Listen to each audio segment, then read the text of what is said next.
What's going on, world? Mr. Random here, Soulbotics crew, coming at you with kind of a different thing. I'm going to hopefully post this up today. I got a lot of different Random Vision stuff coming out soon, so I got a lot of editing I got to do. I get this question really frequently as to my equipment is when I'm filming. So I wanted to give you guys kind of a general breakdown of what I use, the stuff that I would like to have, because, you know, obviously I don't make $1 billion off Random Vision or nothing like that. So I got to use what I basically can afford. And this is a general kit that you guys can probably also get for yourselves if you guys are getting into video editing or video or photography or whatever that is. So we're gonna get started. Mr. Random, Soulbotics crew, and coming at you with some photo video knowledge.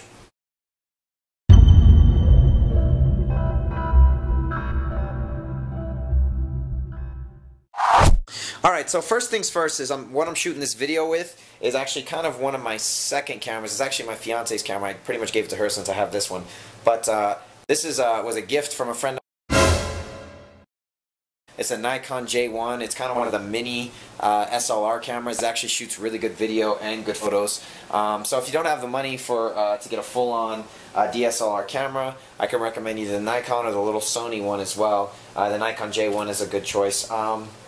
But what I shoot with primarily is pretty much this setup here. So I have the Canon T2i, which is a really common camera, Rebel. I'd like to upgrade eventually to a full sensor camera. And what I mean by the sensor is, if you look in there, that piece of glass, that's basically your sensor. The Rebels 7D and the 60D, I believe, all have pretty much the same video sensor or the same crop sensor.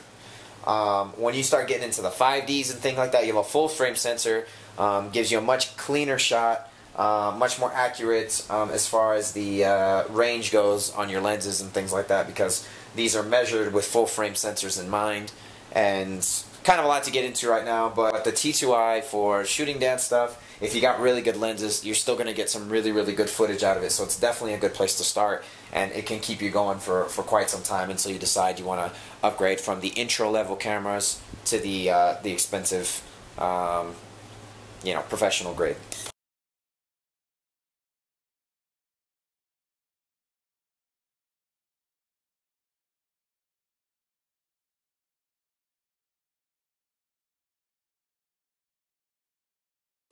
So, going back to that again, Canon Rebel T2i, it does not come with this grip. I bought that separately on eBay.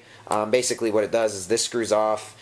You're able to fit 2 batteries in here, so you get a little bit longer of a battery life out of it, and it also has the buttons here on the side, so if you're taking profile shots or anything like that, you have the same controls here that you do up here. So again, this is my baby, so until I get a 5D, that's what I'm sticking with. Moving on, it came with this 18 to 55 millimeter lens. This is, I believe, I think it's a 3.5. When you start getting into photography, you're going to have to learn what all this stuff means, but in a quick lesson for you, when it has the f-stop, the lower the f-stop, the better. Basically, it means the lower the f-stop, the more light you're going to be able to let in.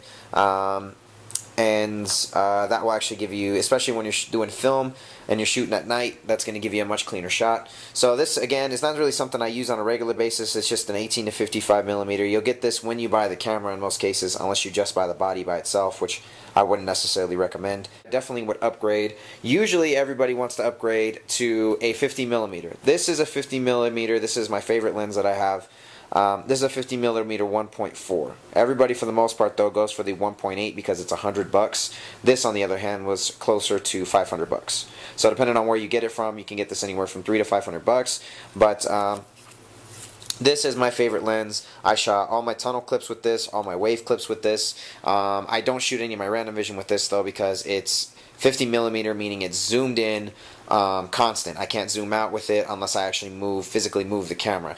So, for example, on this camera that I'm at right now, this is zoomed in to the 30 millimeters right now.